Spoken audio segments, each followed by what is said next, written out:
Earth sign, Capricorn, Taurus, and Virgo. Kumusta po kayo guys? Okay, so Earth sign, maraming salamat po sa walang sawang pagsubaybay sa ating pong mga reading. And paalala lang po na ang reading po natin ay general reading lamang. So maaari po kayo guys makarelate. Maaari rin naman pong hindi. Kaya gawing gabay lamang. Okay, so tignan po natin gabay kapalaran po ni Earth sign. Gabay kapalaran po ni Earth sign, Capricorn, Taurus, Virgo. So, meron po tayong the dragonfly. Be light-hearted, finding out things coming to light, adapt, change, and heal. So, nakikita ko rito guys, para kayong binabalik sa pagkabata, no? Nandun sa point na para bang inaaral mo ulit yung buhay. Para ka ulit bagong silang, no? Parang ganon, sinilang ka ulit.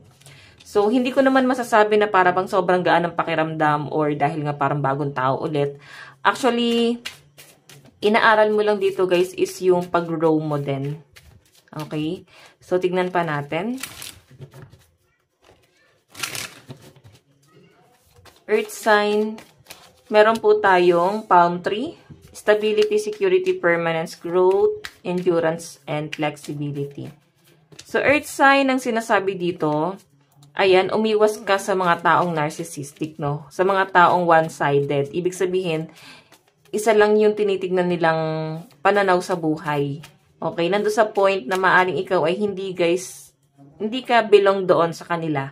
So, mas maganda na umiwas ka, sumama ka sa mga taong katulad mo mag-isip, katulad mo kung paano magplano sa buhay. Okay? Lalo na kung ikaw ay nakapokus ngayon sa yung stability, kagaya na sabi ko kanina, nakapokus ka ngayon sa pag-grow mo. Okay? Yung iba sa inyo guys, may mga masakit lang talagang nangyari sa inyo. Hindi lang madali sa inyo yung pagre-recover dito. Okay? Pero, huwag kayong mag-alala, earth sign. Kailangan mo lang matutunan na umalis sa mga toxic na tao. Ito, may mga nakakahalubilo ka na mga narcissistic. Okay? Kasi siguro guys, may mga kasalanan kayo sa kanila. Kasi yun lang talaga yung tinitignan nila. Yung isang pagkakamali na yon. Okay, so titignan natin ano pa pong ipapakita earth sign. Earth sign.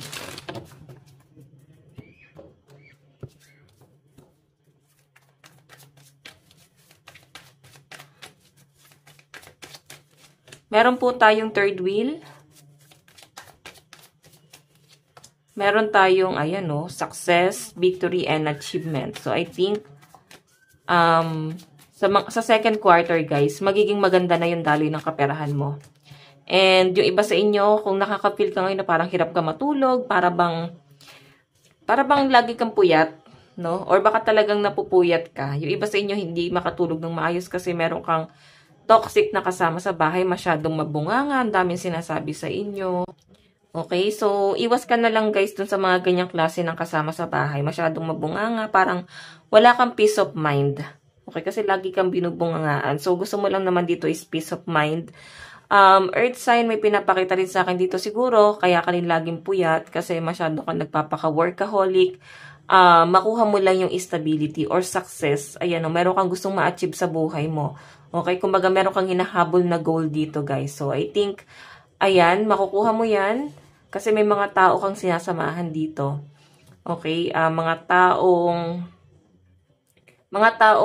dapat parang tansyahin mo. Kasi sabi ko sa inyo guys, may mga nakakasama kang narcissistic, no? Tansyahin mo kung dapat ba silang samahan. Ayan, kasi ito guys, enemy, distrust, flirtatiousness. Ibig sabihin, maaaring yung iba sa inyo, pinagkatiwalaan mong kaibigan, or malapit sa inyo na maaaring may nagpe-flirt sa person mo. Ayan. Baka si person mo tong narcissistic, guys. So, balansihin mo, guys. So, tingnan pa natin pagdating sa love life mo. Love life po ni earth sign. Love life po ni earth sign.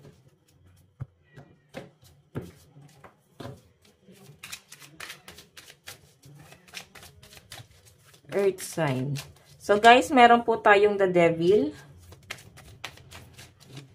Meron tayong Ace of Pentacles. Toxic tong relationship na to, pero may mga nag-TTS kasi nga, maaring nakadepende do sa person. May nakukuha kayong tulong sa kanya, or siya yung nagpo-provide sa inyo. Meron po tayong Wheel of Fortune. So, nakikita ko rito guys, biglang nagbabago yung isip mo. Okay? Or nandun ka sa point na, i-sure mo muna kung talagang sure ka sa person mo. Kasi nakikita ko na pwede magbago yung isip mo dito sa person mo. Okay? Baka kasi akala mo siya lang yung pwedeng makatulong sa inyo. Baka kasi baka meron pang pwedeng tumulong sa inyo. Wheel of Fortune kasi guys, pag-overthink din to, pwedeng pagbabago, no? Ayan, pwedeng inaantay mo dito is yung pagbabago ng person mo kasi the devil nandito. Kung wala lang sana yung the devil, sabihin ko napakaganda nung love life mo. Pero hindi siya guys ganun ka-perfect. Medyo controlling si person. Kinokontrol niya yung mga bagay na gusto mong gawin sa buhay mo. Okay? So, yung iba sa inyo guys, namamanipula ka nito ni person kasi nga, sinasabi niya or pinapakita niya na siya lang yung pwede mong pagkatiwalaan, siya lang yung pwede mong sandalan. Okay, tingnan natin pagdating sa inyong daloy ng kaperahan. So guys, nasabi ko na ba ang lucky number is 37, 19, 39.